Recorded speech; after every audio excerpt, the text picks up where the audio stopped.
O que nós muitas vezes fazemos enquanto cristãos da nossa sociedade, sim, nós damos bom testemunho, sim, nós tentamos ser pessoas afáveis, amorosas, bondosas, tentamos olhar à necessidade do próximo, etc. QB, não é? Mas depois não nos envolvemos muito porque sabemos que as pessoas têm práticas diferentes das nossas, têm ideias diferentes das nossas, não nos queremos muito comprometer porque se criarmos ali uma amizade, depois isto vai dar a outras coisas e eu, na minha igreja, eles não acham isso muito bem, se calhar vou ficar por aqui. E eu dá-me ideia, e eu estou inserida no mundo do trabalho e sei que muitas vezes quem é cristão tende a afastar-se um bocadinho para que não lhes façam muitas perguntas, para que não se envolva muito porque terá que dizer coisas que se calhar vai-lhe deixar numa situação um bocadinho desprotegida, um bocadinho desconfortável. Mas o que eu vejo destes homens da Bíblia é que eles envolveram-se na sociedade onde estavam, homens e mulheres. Eles envolveram-se na sociedade onde estavam, eles fizeram alguma coisa para mudar a condição de quem os rodeava. E isso é uma coisa que eu gostava muito que este ano nós começássemos a mudar um bocadinho, que nós começássemos a ser pessoas mais... não precisamos de ser cinzentos, não precisamos de ser, se calhar eu vou fazer o que aquele faz. Não precisamos de nada disso. Nós temos as nossas convicções, nós temos o nosso padrão, não é? Mas nós temos que sentir que o nosso padrão é o padrão que os outros querem. E muitas vezes nós achamos que o nosso padrão é diferente e pronto. E os outros não vão entender como eu sou. E é isso que nós temos que mudar, porque nós só conseguimos fazer alguma coisa realmente, só conseguimos ser proativos, só conseguimos mexer naquilo que não está bem, se nós tomarmos uma decisão, se nós estivermos presentes naquele lugar, se nós estivermos presentes na vida daquela pessoa, se nós estivermos lá para fazer alguma coisa que conte para o reino de Deus, mas que também vá melhorar a condição das pessoas à nossa volta. E esse tem que ser uma constante, essa tem que ser a nossa prática diária, essa tem que ser a nossa forma de viver, a nossa forma de agir. Eu vou falar acerca de um homem, é das histórias que eu mais gosto na Bíblia. Eu vou falar de José. É uma história que vai desde Gênesis 37 até 50. Portanto, se quiserem ler um bom livro, leiam o livro da história de José, porque realmente é uma história fantástica. Mesmo um não cristão, se nós lhe dessemos esta biografia deste homem, se houvesse um livro secular sobre a vida de José, até mesmo uma pessoa que não conhece a Bíblia e não conhece Jesus, iria dizer, personalidade fantástica. Como é que ele lidou com tanta adversidade, como é que ele viveu a vida dele tão direcionado, apesar de toda a adversidade que ele passou. E ele foi um homem extraordinário.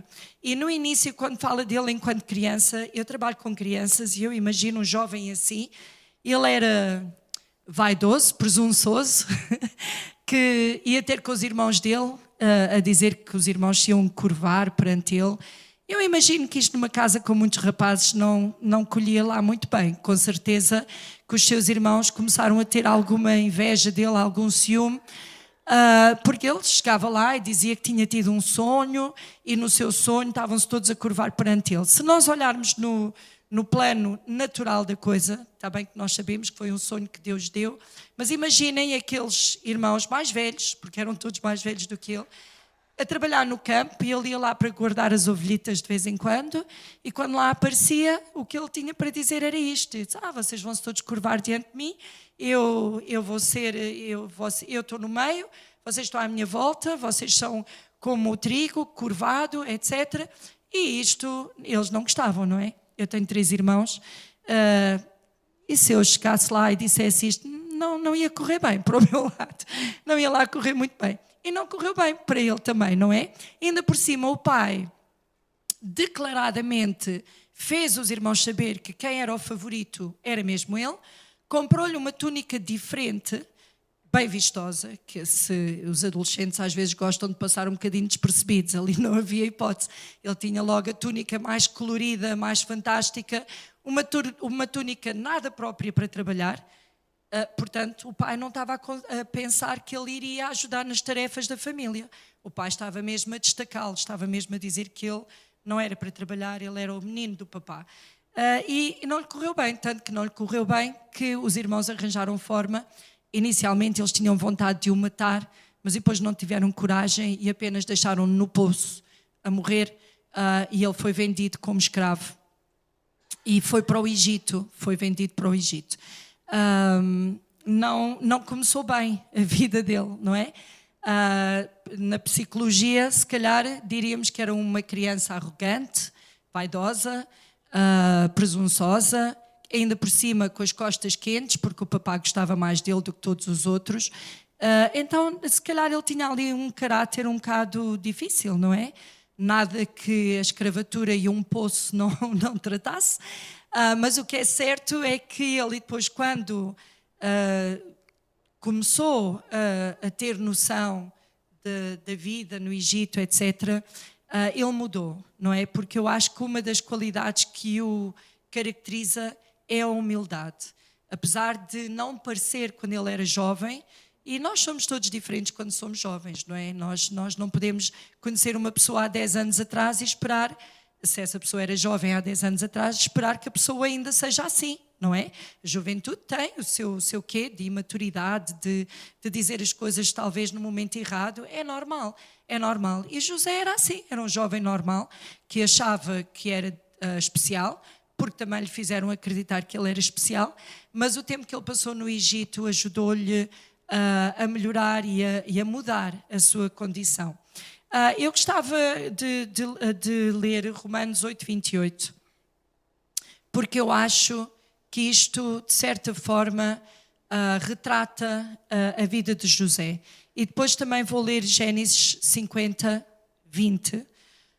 E Romanos 8:28 diz que todas as coisas, os irmãos conhecem este versículo, que diz: todas as coisas cooperam para o bem daqueles que amam a Deus, aqueles que são chamados de acordo com o seu propósito. Isto é importante.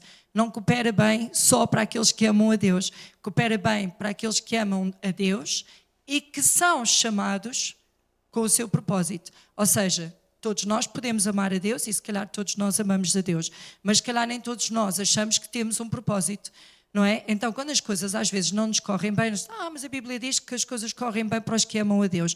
Sim, mas não é só para os que amam a Deus, é os que amam a Deus e que têm um propósito. Portanto, se as coisas não lhes estão a correr bem, se calhar não têm um propósito, se calhar têm que rever qual é que será o propósito que Deus tem para si e alinhar-se com esse propósito. Todos nós temos um propósito, todos temos um propósito, nós não andamos aqui para estudar, trabalhar, ter um emprego, ganhar muito dinheiro, isso não é nada, isso é o básico da vida para nos sustentarmos, mas nós temos um propósito, Deus nos criou com um propósito e é esse propósito que cada um de vós tem, e eu tenho, que temos que descobrir. E quando nós realmente agimos segundo o propósito que Deus nos dá, realmente podemos dizer que todas as coisas cooperam para o nosso bem. Às vezes parecem negativas, às vezes parecem más, mas lá no fundo nós vamos ver que elas depois cooperam para o nosso bem. E em Gênesis 50:20, isto é José a falar com os irmãos. E ele diz, porque eles arrependeram-se e ficaram, eu não sei se eles se arrependeram, mas acho que eles ficaram mais preocupados do que arrependidos, porque depois de Jacó, pai de todos eles, ter morrido, eles começaram a ficar um bocadinho com medo, porque eles afinal agora estavam no Egito, na terra do irmão, já não estavam na segurança da terra deles, e depois do pai morrer eles estavam um bocadinho preocupados que José tivesse vontade de se vingar do mal que lhe tinham feito. E então eles falaram entre si, estavam ali um bocado a pensar, então e agora o que é que vai acontecer? O nosso pai morreu, agora já não temos o nosso pai para nos proteger, agora ele vai se vingar do mal que nós lhe fizemos. E então foram, com falinhas mansas, ter com o irmão e disseram, olha, pedimos perdão por aquilo que nós fizemos e José responde, vós bem intentastes contra mim, porém Deus o tornou em bem para fazer como se vê neste dia, para conservar em vida um povo grande. Portanto, ele teve a capacidade de não viver com rancor, não viver com falta de perdão, não viver amargo, não viver, vocês vão ver, agora é que vocês vão ver, eu tenho a faca e o queijo na mão, literalmente, porque a comida quem tinha era ele, para dar ao povo que estava com fome. E agora é que vocês vão ver, porque eu não vos vou dar a vocês e vou dar aos outros. Ele não fez nada disso, ele podia ter feito, mas ele não estava só a pensar na família dele, ele estava a pensar na família dele, mas ele estava a pensar no bem geral do povo de Israel, porque a família depois mudou-se toda, ficou a viver no Egito, onde havia comida, onde havia pastagem, o povo, eles eram agricultores, eles tinham ovelhas, tinham animais, tinham gado. Esta era a forma de subsistência deles, do povo, naquela altura, daquela família, que depois foi o povo de Israel. E eles tinham esta forma de estar e de viver, e ali eles arranjaram a forma de frutificar. E tudo correu muito bem para os judeus, e mais tarde depois nós vemos o quanto e depois os egípcios ficaram com medo do povo judeu, porque eles foram tão prósperos, tão abençoados, tão férteis em tudo, que os egípcios estavam a ver a vida deles um bocadinho ameaçada pela forma como os judeus tinham prosperado, não é? E isso foi graças a José, porque todo o povo de Israel podia ter morrido, podia ser aniquilado, ter sido aniquilado da face da terra, se não fosse ele seguir aquilo que Deus lhe tinha orientado, e se ele não fosse um homem que tivesse realmente cumprido com aquilo que Deus queria dele. Ok, então eu acho que José, enquanto adulto e na qualidade de líder, ele estima-se, os historiadores dizem que ele foi vendido com mais ou menos entre os 17 e 18 anos de idade. Passou entre 11 a 12 anos no Egito antes de ser primeiro-ministro, e desses 11 a 12 anos ele teve 9 anos mais ou menos preso. Portanto, imaginem uma pessoa que vai para um país que não conhece, miúdo, ele era um miúdo, que passa a maior parte do tempo encarcerado, e quando sai da prisão, praticamente logo a seguir, é líder do povo, de uma nação que nem é dele. Eu acho que isto é extraordinário. Então ele aos 30 anos era primeiro-ministro. Ele aos 30 anos, portanto ele teve uma vida longa, ele morreu com 110 anos. Mas o início da sua vida foi muito intenso, não é? Viveu ali 17 anos com os irmãos a dizer, vocês vão se todos curvar diante de mim, olha o meu casaquinho, minha túnica bonita, etc. Poço, escravo, Egito, preso. Foi acusado de coisas que ele não fez, foi acusado de quase tentativa de violação da mulher de Potifar. Mais tarde ele casa-se com a filha de Potifar. Portanto, eu não sei se Potifar tinha mais do que uma mulher, mas essa senhora depois veio a ser sogra dele. Se Potifar não tivesse tido mais nenhuma mulher, essa senhora que o acusou mais tarde veio a ser sogra dele. Não deve ser fácil. Não deve ser fácil estar na prisão encarcerado por causa de uma mentira e mais tarde depois essa pessoa fazer parte da nossa família. Não deve ter sido nada fácil para ele.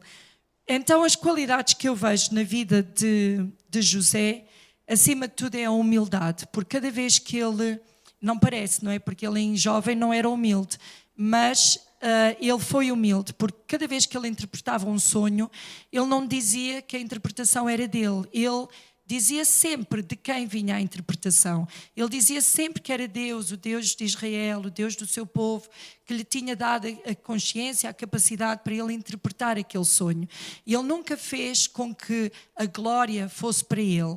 Não é? E é muito fácil nós, às vezes, quando dizemos alguma coisa interessante, e as pessoas até dizem, boa ideia, é muito fácil nós não revelarmos a fonte, não é? Porque sabe tão bem ao nosso ego, muitas vezes, sermos nós os receptores daquele elogio, quando alguém diz, fizeste bem, e nós muitas vezes, obrigada, e até parece que somos humildes, mas afinal aquilo não foi fumo da nossa chaminé, não é? E nós ficamos caladinhos porque é mais fácil e é mais interessante recebermos os louros dos outros. Mas ele não fez isso, ele dedicou sempre a glória a Deus. E ele disse sempre que foi o Deus de Israel, que foi o seu Deus, foi o Deus dos seus pais, foi o Deus de Abraão e de Jacó, de Isaac e de Jacó, que revelava aquele sonho. Ele foi sempre positivo. Ele, depois de ser culpado ou condenado por uma coisa que ele não fez, ele não desmoreceu. Ele podia, imagina, ir para a prisão por ser acusado de fazer uma coisa que na realidade a pessoa não fez.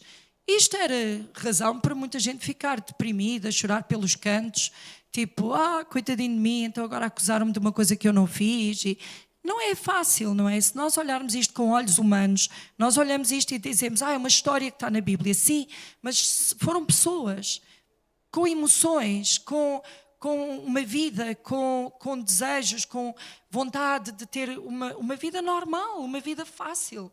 E não foi fácil para José, mas ele ultrapassou isso sempre com positivismo, sempre a dar uma solução ao problema. E eu admiro muito José também por causa disso. Ele foi uma pessoa íntegra. Ele, quando a mulher de Potifar o tentou seduzir, ele era homem, né? Se calhar ela não era assim completamente feia, se calhar ela podia até ser uma mulher interessante, se calhar não era assim tão difícil, mas ele não fez nada por respeito ao seu senhor, porque ele era propriedade, por assim dizer, de Potifar, e ele não quis fazer nada porque ele diz que não podia fazer uma tão grande traição ao seu senhor. Então ele foi uma pessoa íntegra. Ele podia ter mentido, ele podia ter não fui eu não sei de nada, ela é que me seduziu, eu não sei de nada isto, mas ele não o fez, nem foi tanto por respeito a ela, mas foi por respeito ao seu senhor. E isto é importante. Ele foi um homem íntegro. Ele foi sábio porque ele, ao perceber a voz de Deus, ele podia ter ignorado a voz de Deus e não ignorou.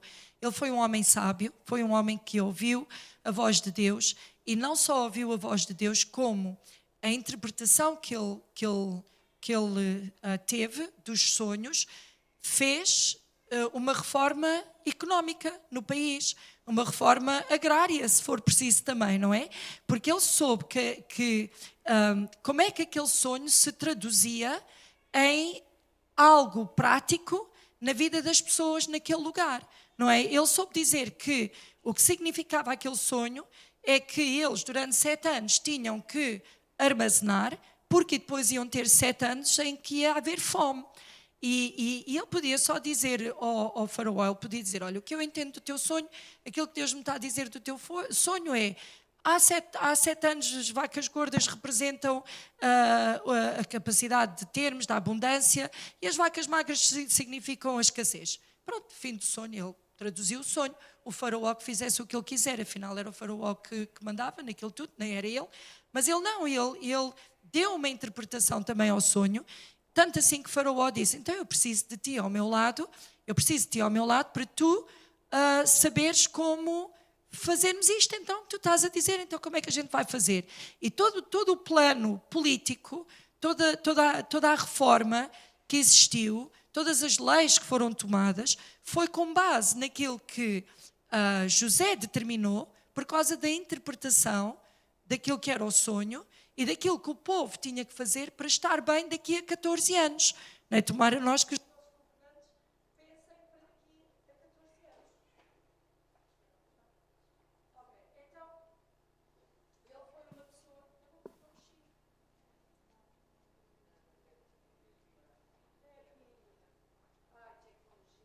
Deus.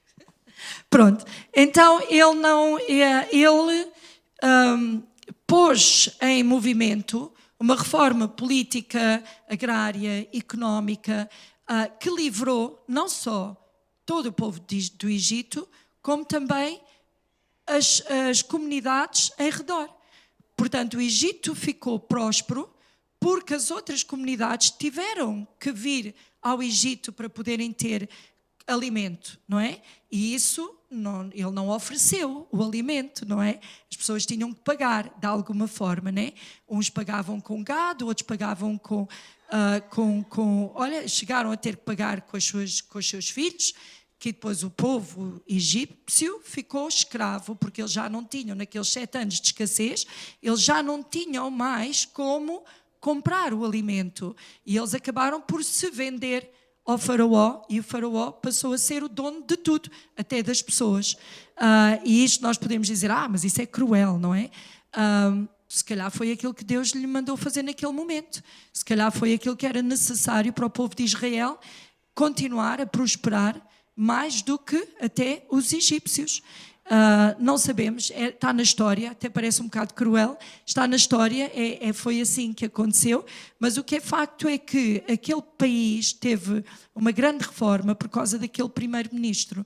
E nós que estamos aqui em época de eleições, é importante não só vermos quem é que são as pessoas que podem trazer bênção para a nação, e bênção não é uma melhor reforma para mim, um melhor sistema de saúde para mim. Bênção é quem é que não vai fazer pactos que vão amaldiçoar esta nação, ou quem é que vai fazer menos pactos que possam amaldiçoar esta nação.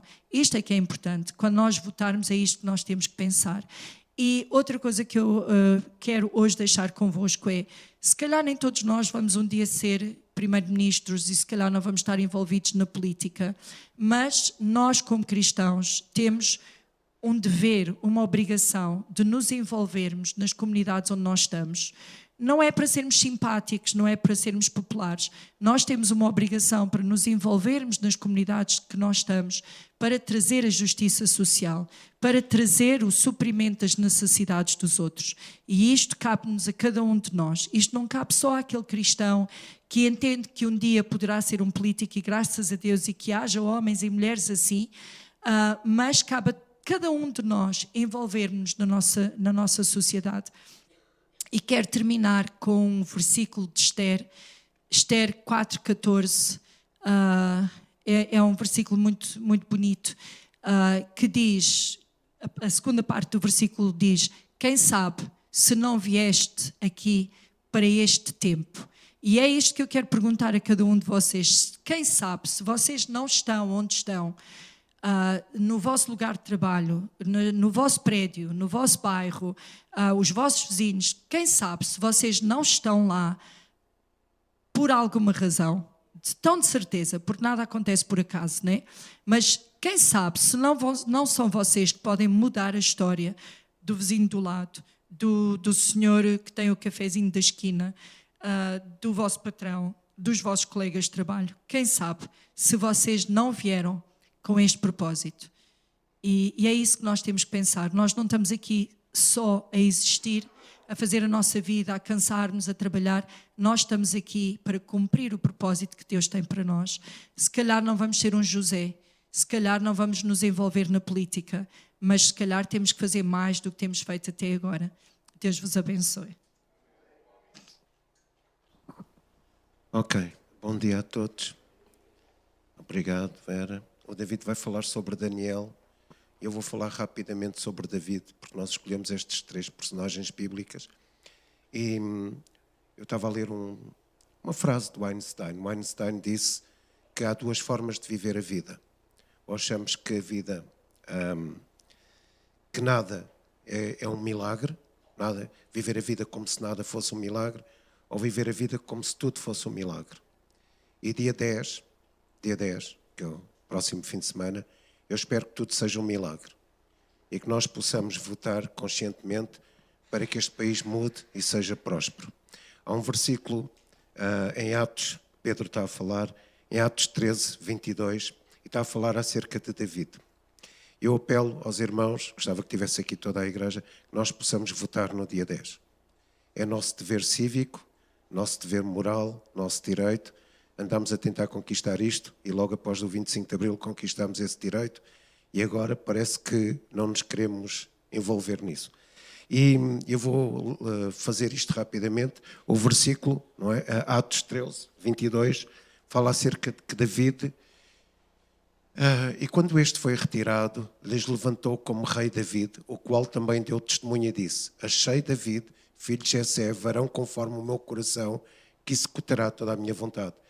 E nós temos que orar, e vamos orar, para que Deus levante um líder para a nossa nação, que seja segundo o seu coração e que faça a sua vontade. É como Einstein disse, eu acredito que tudo é milagre. Então eu acredito no milagre no dia 10, que Deus levanta uma pessoa nesta nação que faça a sua vontade.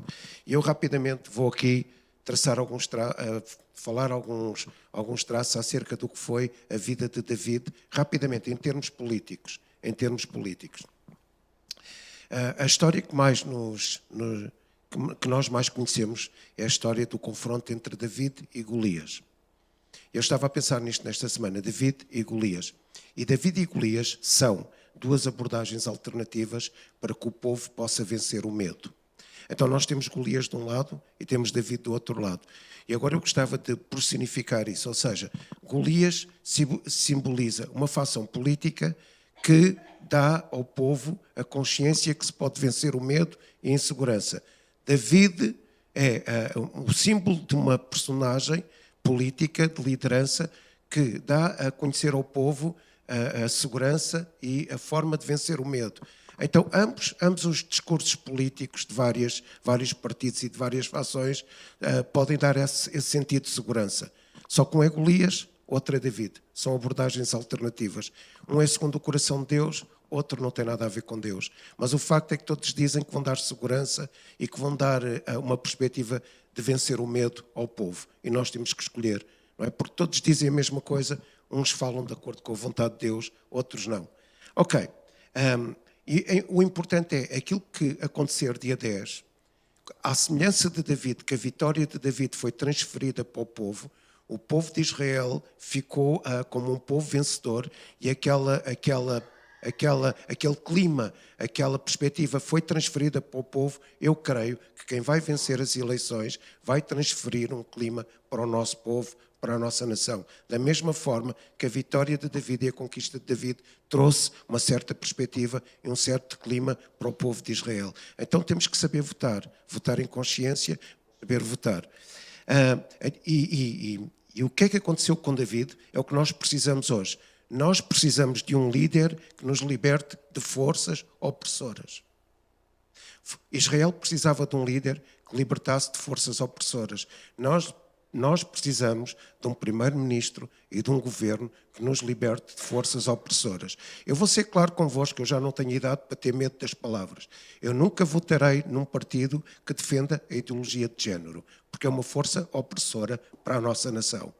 Eu nunca votarei num partido, num movimento, numa ideologia que defenda a ideologia de género. Portanto, eu estou a ser claro convosco. Eu vou votar em alguém que eu sinta da parte de Deus, que é alguém que venha trazer liberdade em relação a essas forças opressoras. E vou avançar, porque o David tem outra coisa para falar.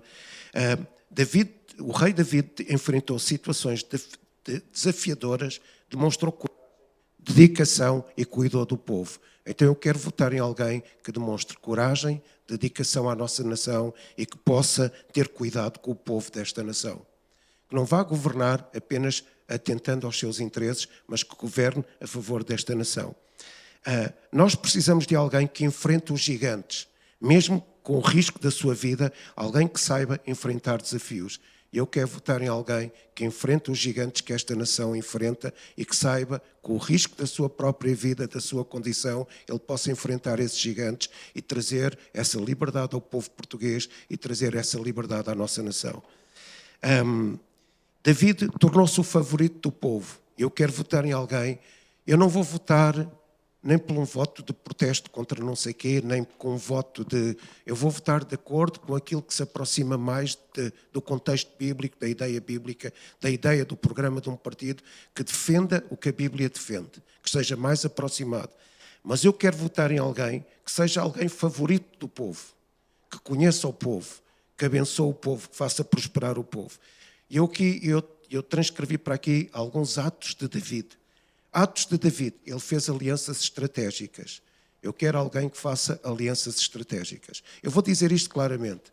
Eu quero alguém que não oprima a questão de Israel. Que não se ausente de tratar da questão de Israel. Porque a Bíblia diz, abençoarei quem te abençoar e amaldiçoarei a quem te amaldiçoar. Então quero alguém que trate Israel, que tenha uma relação com Israel. Claro, não concordamos com a guerra, não concordamos com aquilo que está a acontecer na faixa de Gaza em termos da guerra e da política, mas eu quero alguém que tenha uma relação com Israel de uma forma saudável, que governe este país dessa forma. David unificou a nação. Eu quero votar em alguém que unifique a nação. David centralizou a adoração em Jerusalém. Eu quero votar em alguém que me permita a adoração ao Deus Todo-Poderoso. Quero votar em alguém que nos permita adorar Deus e que, se possível, conceda que essa forma de adoração possa entrar na Assembleia da República e nas decisões do governo.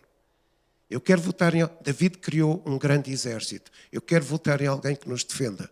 Que defenda a nossa nação, que defenda a nossa identidade, que defenda a nossa cultura. David edificou estradas. Eu quero votar em alguém que possa trazer benefícios tecnológicos, benefícios culturais. Quero votar em alguém que defenda a nossa cultura nas escolas, nos museus, nos teatros. Quero votar em alguém que possa trazer benefícios tecnológicos, culturais, edificar aquilo que nós precisamos para o desenvolvimento do país. David fortaleceu as rotas comerciais. Eu quero votar em alguém que faça deste país um país próspero. Um país abençoado, um país próspero, que possa não depender das importações, mas ter um nível de exportações que faça enriquecer o país. Eu quero votar... David trouxe prosperidade ao povo. Eu quero votar em alguém que possa trazer prosperidade a esta nação, ao povo que nós amamos. E eu vou terminar com aquela frase que Einstein disse. Einstein disse que nós podemos ver a vida de duas formas. Como se nada fosse um milagre ou como se tudo fosse um milagre. E eu, dia 10, quero ver um milagre nesta nação. E por isso eu apelo aos irmãos, vamos votar. Amém? Vamos votar conscientemente em alguém que traga prosperidade ao nosso povo. Amém? Que Deus vos abençoe ricamente. Pronto, eu fiz 18 anos em 2011, estava agora a fazer as contas lá atrás. 2011 a 2018 não tinha a mínima consciência política, não lia programas políticos, não sabia o que é que andava aqui a fazer em termos de eleições. Votei nulo todas as eleições em que participei até mais ou menos 2018. 2018 comecei a ter alguma consciência política. Em 2019 fui ao Brasil. Estive numa escola de avivamento e reforma durante 21 dias. Aí eles começaram a falar de uma teoria que é a teoria dos 7 montes ou das 7 esferas, que esta teoria não está expressamente na Bíblia, não é? Mas aquilo que eles dizem, baseado em alguns estudos de alguns teólogos e alguns homens de Deus, eles dizem que os cristãos devem ser influência em várias áreas da sociedade, em 7 áreas da sociedade. Isto tem vindo a ser adaptado com a atualização, não é? Com a introdução do desporto, não é? o que era artes, hoje eles falam artes e entretenimento. Pronto, então as 7 esferas, vou deixar a política e governo para o fim. As 7 esferas são igreja, família, artes e entretenimento, comunicação e média, ciência e educação, negócios, e 7ª, política e governo. Não é só preparar homens de Deus para exercerem grandes cargos como primeiros-ministros ou presidentes da República, mas é tudo o que é governo na sociedade, direção de escolas, juízes, todas essas funções. O que esta teoria diz é que se houver cristãos nesses postos, não é? É mais fácil a comunidade cristã ser uma influência na sociedade, não é? E é isso que nós vemos na história de David. Teve o mais alto cargo da nação, não é? Mas vemos também na história de José, que não era o mais alto cargo, mas exerceu influência sobre o mais alto cargo da nação, não é? Eu vou falar de Daniel, mas politicamente todos nós podemos exercer uma influência e podemos ter o nosso papel ativo na sociedade, não é? Daniel, diz a Bíblia, que foi o 3º mais importante do reino, não é? Ele apanhou 4 reis no reinado do 2º rei, ele foi o 3º do reino, ok? E foi próspero em todos os reinados. E vou, com base aqui nos textos bíblicos do livro de Daniel, falar sobre algumas ações e alguns algumas formas de agir de Daniel, não é? Mas o que eu queria começar por dizer é que, seja ao mais baixo nível, não é? Que é um simples eleitor que dia 10 vai às urnas, quer seja no nosso relacionamento e sermos usados para mudar a mentalidade da igreja e das outras pessoas, não é?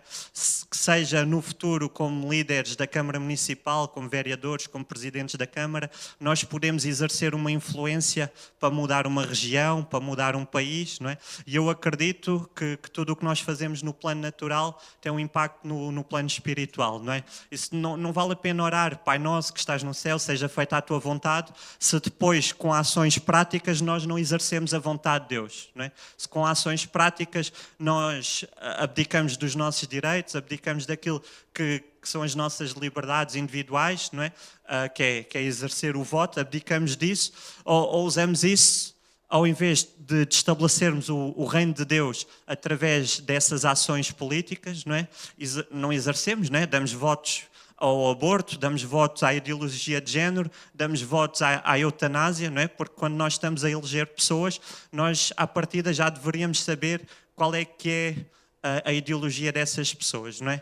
E depois de que é que vale orarmos? Agora, houve um diploma para a eutanásia, não é? Houve 4 já 4 projetos de lei que o professor Marcelo já mandou voltar para trás, já foi para o Tribunal Constitucional, não é? De que é que vale nós estarmos a orar para que o professor Marcelo não aprove essa lei, se nós pusemos lá as pessoas que fizeram essa lei ser aprovada, fizeram essa lei ser votada, não é? A eutanásia, vamos falar disso melhor à tarde, mas a eutanásia é pedir ao médico que mate a pessoa, não é? E a Bíblia diz, não matarás, não é? Então nós antes de votar e antes de orarmos, já temos que conhecer o contexto político. E depois, quando formos orar, pelo menos temos que ter as nossas mãos limpas. Pelo menos temos que dizer, eu não contribuí para isto, eu vou orar. Alguém contribuiu, infelizmente há muita gente cega, há muita gente, os homens vão ser cada vez mais maus, não é? Daqui para a frente, no final os homens serão maus, não é o que a Bíblia diz? Então nós vemos partidos que há um tempo atrás eram contra a homossexualidade e contra o casamento homossexual, que hoje em dia não, em 2008, creio eu, fizeram passar essa lei, não é? Então a tendência é só piorar. Os que eram contra a liberalização das drogas há uns anos atrás, no futuro vão tentar aprovar. Ok? Então nós temos que ter essa consciência. E vou começar pelo fim. Em Daniel 10 diz, então me disse, não temas, Daniel, porque desde o primeiro dia em que tu aplicaste o teu coração a compreender e a humilhar-te perante Deus, são ouvidas as tuas palavras. Eu vim por causa das tuas palavras. Mas o príncipe do reino da Pérsia me resistiu 21 dias, e eis que Miguel, um dos primeiros príncipes, veio para ajudar-me, e eu fiquei ali com os reis da Pérsia. Pois a nossa luta... Efésios agora, isto é Daniel 10, Efésios 6. Pois a nossa luta não é contra seres humanos, mas contra poderes e autoridades, contra os dominadores deste mundo das trevas, contra as forças espirituais do mal nas regiões celestiais. Então nós vemos que Daniel começou a orar e a jejuar, e durante 21 dias Deus não pôde agir em favor de Daniel, o anjo não chegou a Daniel porque havia um principado, havia um príncipe, uma potestade do reino da Pérsia, ok? E é isto que se passa nos lugares celestiais, não é? O nosso voto não é só um voto, nós escolhemos dar legalidade aos poderes do reino de Deus ou aos poderes do reino das trevas, não é? E nos ares é isto que está a acontecer, a nossa luta não é contra o Bloco de Esquerda, a nossa luta não é contra a Mariana Mortágua, a nossa luta não é contra o André Ventura, a nossa luta é contra as ideologias que algumas dessas pessoas carregam, ok?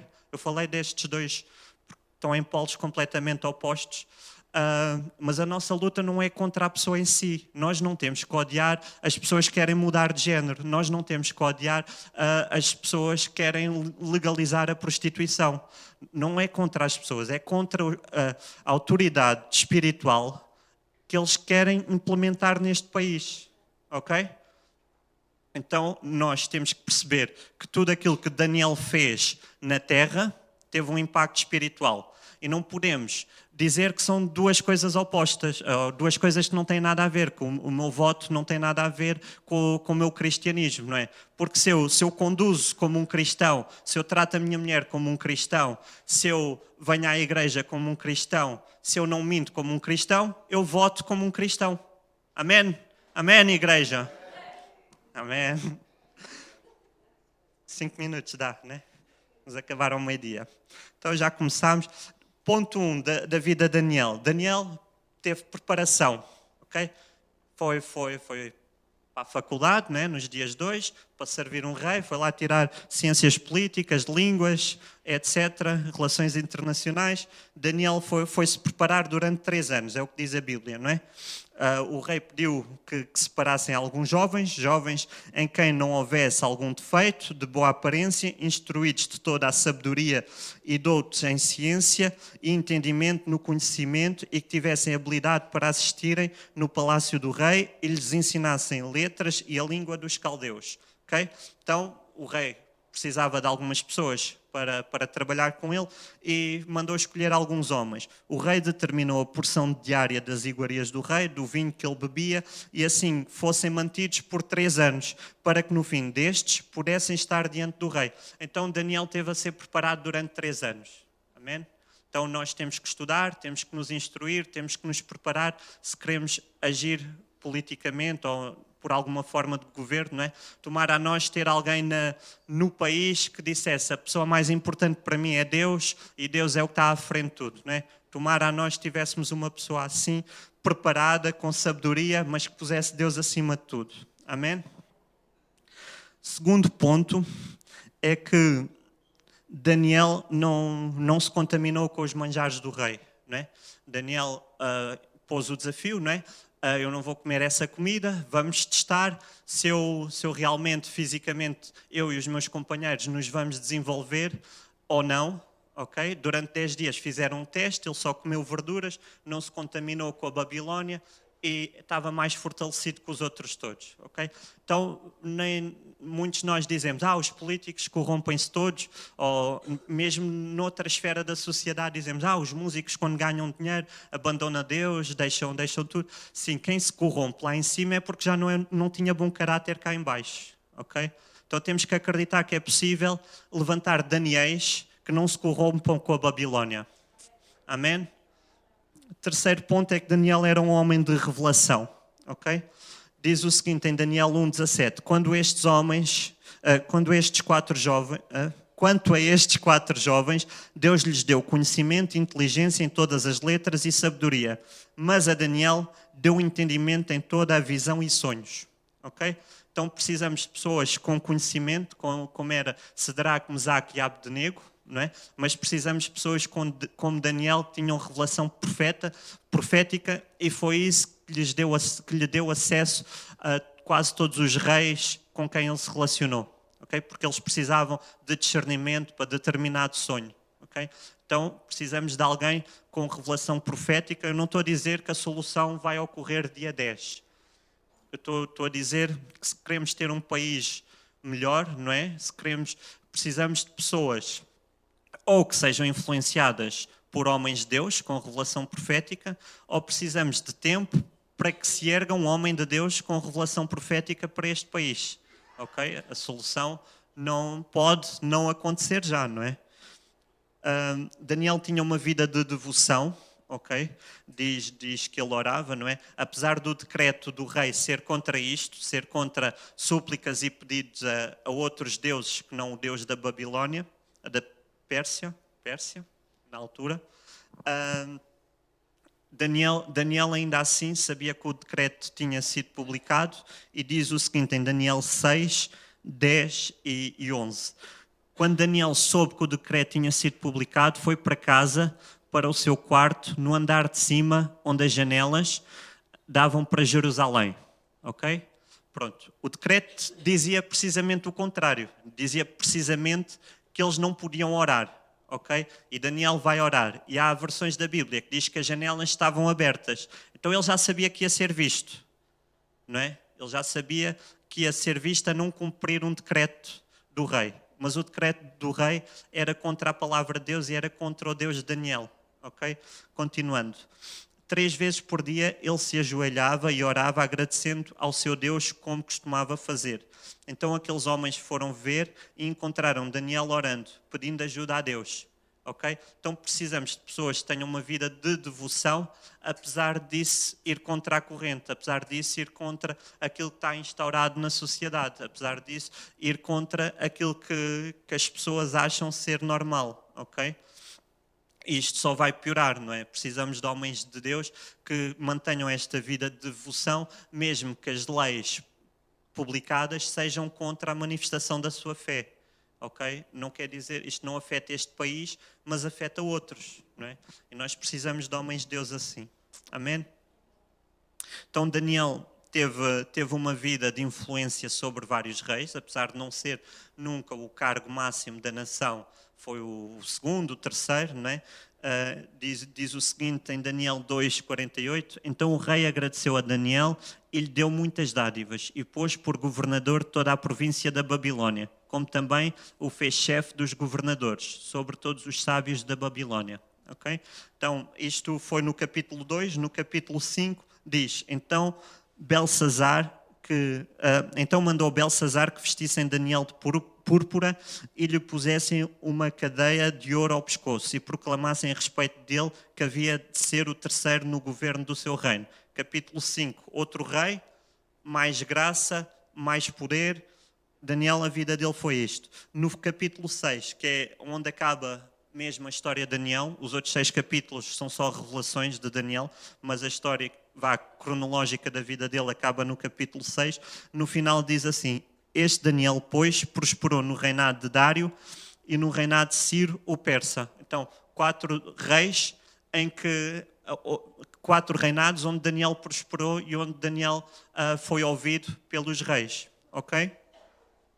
Para além disto, Daniel nomeou outros homens de Deus para exercerem poder e exercerem governo.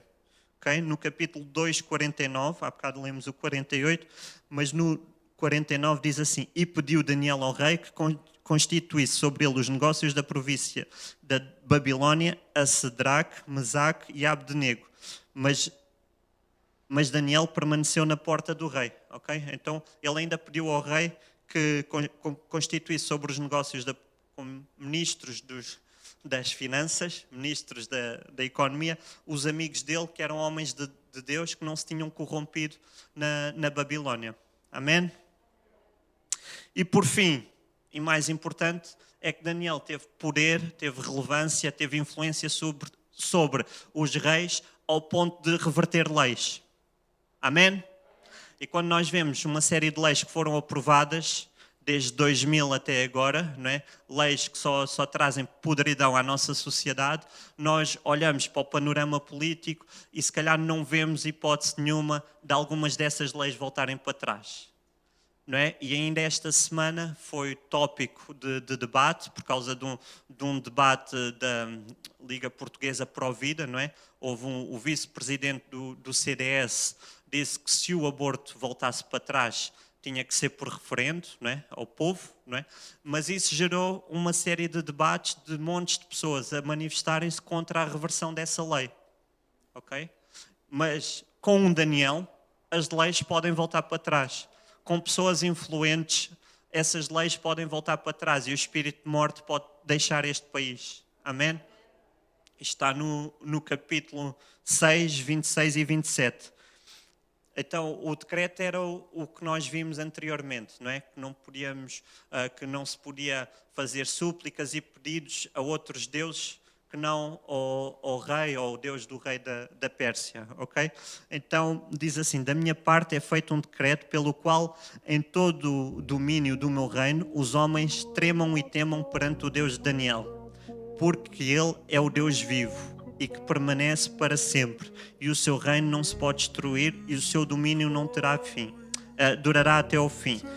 Ele salva, livra, opera sinais e maravilhas no céu e na terra. Ele salvou e livrou Daniel do poder dos leões.